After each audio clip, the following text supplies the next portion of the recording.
in a band called the Feral Cats and is constantly leaving messages on the After Hours line, which is available to anyone. She's not the only one who leaves messages there, but she's far and away the most frequent contributor to the Alan Cox Show After Hours line. And every so often, a couple of her messages will pique my interest, and I will serve them to you as sweet nothings. And as many as I play, people want more.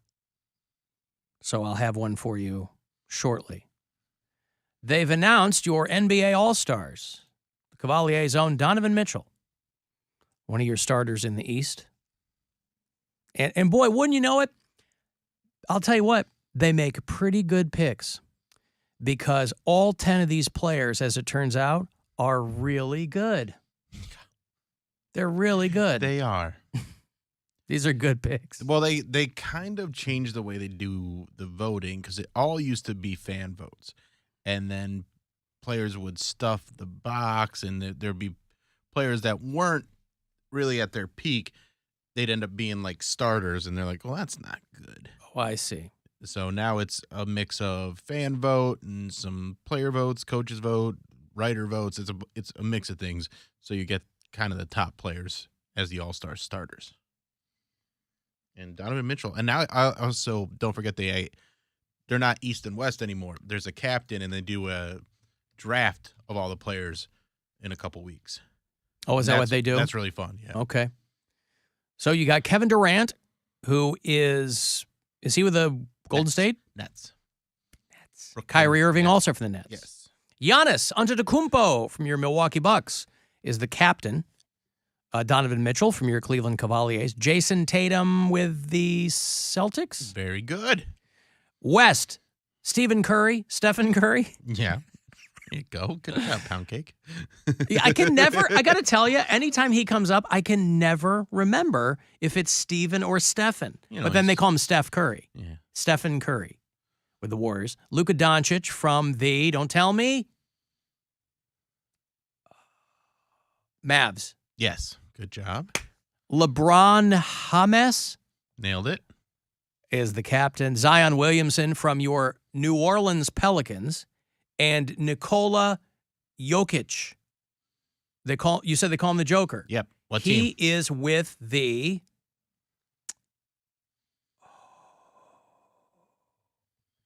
we just talked about this. Nikola Jokic is with the, because we were talking about him when the back-to-back Denver MVP. Nuggets. Yeah, there you with go. Carmelo Anthony. No. And Peyton Manning. No. But he plays for the Nuggets, right? He plays for the Nuggets. All yes. right, so I got all these teams. Yep. I only got Jason Tatum because I saw a little creep of green in his jersey. And I was like, well, that's got to be the Celtics of Boston, Massachusetts. The game is back in Salt Lake City for the first time since 1993. Wow, really? 30 years? Yep. Wow. I mean, it was just about 30 years since it was in Cleveland when they had it here last year. Yeah, I guess so. Was it just last year when we did that? It was a year before? Or it was just last year. Just last year. All-Star game here in Cleveland. 2022. That was a lot of fun. It was a blast, man. Did the show over there? Yeah, that was a lot of fun. Yeah, doing the show over there was fun. I got to go to all 3 nights of the All-Star weekend. It was one of my favorite weekends because that was the ever. first live show we had done in like 2 years. Yeah. Because of COVID. So your NBA All-Star game is February the 19th. We were down by the cafeteria. Yeah, well, but it was full. It was still full. Yeah, we had people come by. Did the get down live in front of all those people that were like, what is happening over there? DJ Jake C came by. Yep. It's good to see him. He DM'd me he was regaling me with tales of Alan Cox Show fans in the wild. He had gone through the McDonald's drive-thru in Rocky River, and who was working but our friend Ray, who won when he came to the window for the Smashing Pumpkins tickets. Remember Lil Ray? Yeah, I remember Ray.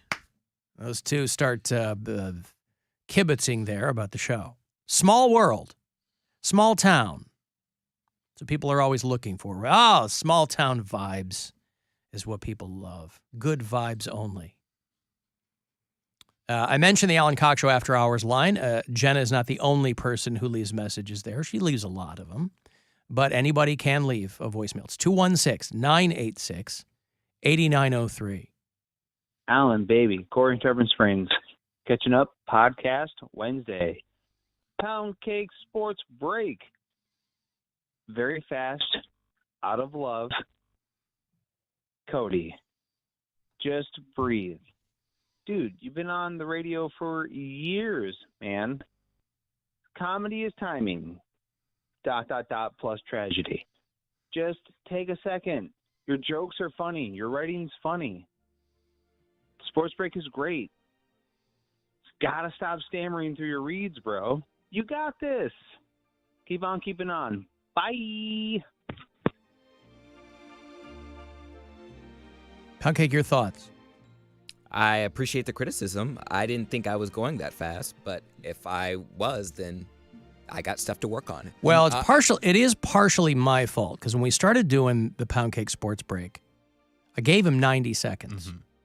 And so he was racing to get through it. And then I told him you laxed up a couple of weeks ago, I go, hey, don't worry about the 90 seconds. I'll give you as much, make it snappy, but you don't have to race. And I don't feel like you've been racing as much after I kind of loosened it up a little bit. Has like a good, flow, but every once in a while you kind of get.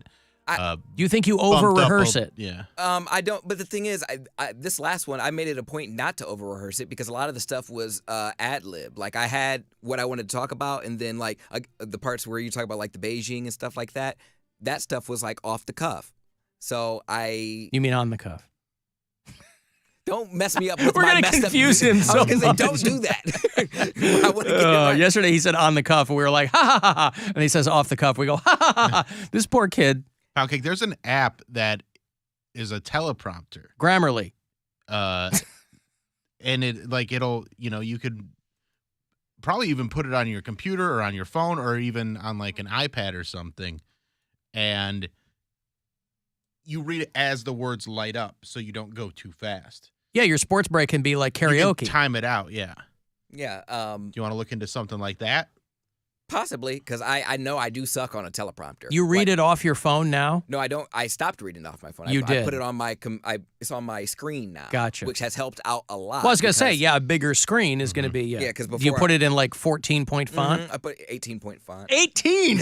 Wow. Hey. I put it on 18. Oh, you're like the I woman like it big too, though. You're like the woman that was next to me last time we saw Bob Seger. I look over this 332. woman next to me.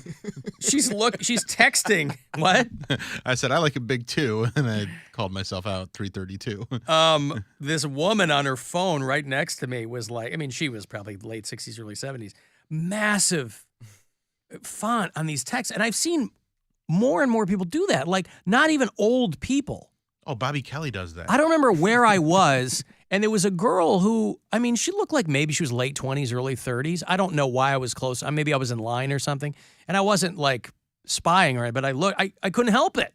She was texting in huge font. I'm like, what is going on around here? That's how my mom's phone is too. I can see it from She's here. an older lady. Yeah. Like that, but I kind of get. But our friend Bobby Kelly, who's only a couple of years older than you, his eyes are garbage now. Well, I was going to say, he's got like Coke bottle glasses, yeah, he's doesn't got big old glasses, and he's got it. His text messages come in, and it's, you can see everything. It's right. But no, I do. It's upsetting almost. I was going to say, do what you got to do, but you'd have to scroll even to read a small text. Right. And any word that's over like 4 letters has a hyphen in it. Right. That's no good either. Yeah. If your phone is already a teleprompter and you can't read it because it's so big. Now, obviously, Poundcake's up there on a screen and he's fine. But. P. No, it's not even like that. I have plenty. Oh, Hey. look, I got a happy birthday for what? No, I try to make time for each story, and obviously it's a work in progress. I'm not going to get it right every single time. But as far as like over rehearsing, I don't think that's true because there are times I walk in and do the sports, or like I come in and I don't even have it typed up yet. I'm looking for stories like before we go on air. Well, listen, Corey in Tarpon Springs, like he said, done out of love. No, I appreciate it. He wants to enjoy them. I think that's his way of saying, hey, take a little bit longer with them. Well, there was. Why don't you give us 2 minutes instead of 90 seconds? I just do bullet points basically with the Perez built-in, where I kind of know the stories and then just kind of let it flow and be a little more conversational with it. I know, but I have like jokes, and I barely know how to. Ouch! No, I purposely. Oh! Implying that you don't. I don't know if you put punny implying jokes. that you don't, Bill. Poundcake's going, yeah, but I've got jokes. Yeah. But that's a sign of Bill, though. He's better at delivering them than I am. I need to have mine written down to know exactly how I want to deliver it. Well, they say security is knowing your lines. Yeah. Just like you didn't know the whole Martin Luther King part of the Krispy Kreme, and you're like, you had questions after that. I'm like, well, yeah, I was telling the story in the actual Martin Luther King Jr. Okay. I've got money here for you. It is 18-point font. Big letters. Go fund yourself $1,000 right now. Good luck. The Buzzard wants you to go fund yourself and score $1,000. Enter the nationwide keyword BILLS at WMMS.com. That's BILLS. Enter it now at WMMS.com. And good luck from Buzzard Radio. Next shot for you to win in a little under an hour, 4:30, and then we'll do 5:30 and 6:30. Cavs game tonight. So I think 7:30 might be the last keyword you'll get tonight, but plenty of them still to come. Want to hear Jenna? Yes. Another sweet nothing from Jenna out there in Poland, Ohio. It's time for Sweet Nothings with Jenna from Poland. I asked Alexa if I'm retarded, and she said, sorry, I'm not sure. This has been Sweet Nothings with Jenna from Poland. I guess she can say that. You know, that, though, we might chuckle at, but it does show you the limitations of artificial intelligence. Because how many obscure situations will Alexa have an answer for? Oh, you're talking about Alexa's intelligence. Yes. Jenna seems quite bright. It's just that nothing around her is bright. Self-deprecating, yeah. Yeah, because she's legally blind. Mm-hmm. But Alexa, I bet she's got a pretty big font. 48-point font. Now, you'll notice if you have one of those Amazon Echoes in your home, that it's suggesting more things. You know, they have kind of slashed. They're getting rid of that whole division, I think, at Amazon or something. I don't know if they're still making them, but it's like ended up being a big loser, like a $10 billion crater. Mm-hmm. So they're not really putting many more resources into that project because all they wanted it ever to do was sell you stuff. And that's not what people used it for. I've never bought anything using my Alexa because I always like to know exactly what I'm purchasing. And I feel like if I tell Alexa to do it, she's going to get the wrong thing. I need to see what I'm. It actually had the exact opposite effect because people would say, I don't want Alexa listening to me, because you could go on your Alexa app and it'll record room noise or what you've said. You have to go in and delete all the things it's recorded you saying. So, and a lot of people might not be aware of that, but you do have that option. But that's the wild thing about new technology is you can never predict how people will use it. And if they use it in a way that you didn't intend, you're like, well, we've got to try to steer them in the direction, what do tech companies do? They want to hack your behaviors. They want you to behave in a way that it will be lucrative to them without you really knowing it. But most people use it as a clock radio. One of our customers, Chris, wants to get Jenna as his Alexa voice. Oh, God. And they can do that now. They have the technology. Yeah. Your father still communicates with you through the Alexa. Once in a while, yes. Yeah. But I don't use that. Again, I don't use that as much as I did because... Tell him this is your father speaking from the Alexa. Yeah. Because... It sounded old. It's, well, he's dead. Yeah. Yeah. He's in stasis as far as his age goes. He's never going to get older. Tomorrow would have been his birthday, but he's never going to get older. And that's How old would he have been? Tomorrow, my dad would have been 78 years old. I'm not very good at math, but that means he was 77 years old when he died. I think you nailed it. Last summer. Thank you. without Mary here to confirm, I have no idea. But She is the mathist in the group. You said that your dad's death hasn't hit you yet, but all of your other siblings, it's hit them already? No idea. What about your My mom? siblings and I are all we were all raised in the same house. I love my parents very much. My parents, I think, did a great job of raising us. But we were not raised in an empathetic household. We were raised in a not, it was kind of, because we grew up Catholic, there's not a lot of empathy in organized religion, you know? Ironically, it's supposed to be there, but the way that it manifests itself is do this or go to hell, that kind of thing. So none of us are like crazy empathetic people. That is still very much a kind of a foreign emotion to us because we were raised, hey, somebody out there's hot on your tail, work hard and do whatever, and somebody else is going to do, that kind of thing. So not in like a mean way, not in like a screw other people way, just in a head down, do the work, that kind of thing. Don't worry about how you feel about it, But again, by the same token, my parents were, not like, boys don't cry, because my dad was a military guy, but he wasn't that guy. So it's this weird mix of whatever. So insofar as it's more of a stiff upper lip. Yeah, type of kind thing, of. right? Yeah, we have a very British household. Yeah. I don't know how my siblings, my sister, because she's so much younger than us. I was 17 when she was born. She didn't have him as long as we did. So it's probably harder on her to some degree. She's 33. I think she just turned 33, 34. So, yeah, it's probably harder on her. But again, I've been gone for so long. They all got to be around him regularly. They could see him whenever they wanted. I left home when I was 17. So, yeah, I don't know. Don't know how they're doing. You guys don't have a family group chat? We do. Okay. But nobody's ever like, how's everybody doing about dad dying? I feel like I mean, you should start that. I might. I mean, yeah, I don't know. My mom just sent a picture of a fish that she got. They're on vacation down in North Carolina, and there's a fish, and it's like the full fish with the tail and the head and everything on it, and they're like so shocked by it. And I was like, oh, that actually looks good. And it took me, like everybody else was like, oh, I hope it tastes good because it doesn't look good. I was like, oh, that's right. I lived in a place for 2 years where that's how they serve fish. They would never chop the head off. They never waste anything. Right. So like you see fish served like that all the time. And so like and that's also where I gained a lot of my empathy and perspective was being in the Philippines because, as